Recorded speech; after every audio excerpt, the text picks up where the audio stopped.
Franco! Això és València?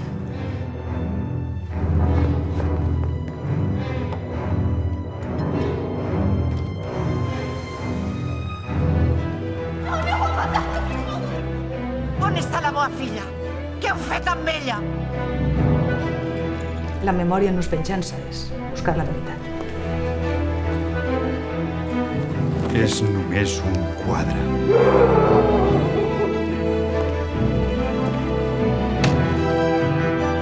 ¡He dicho fuego!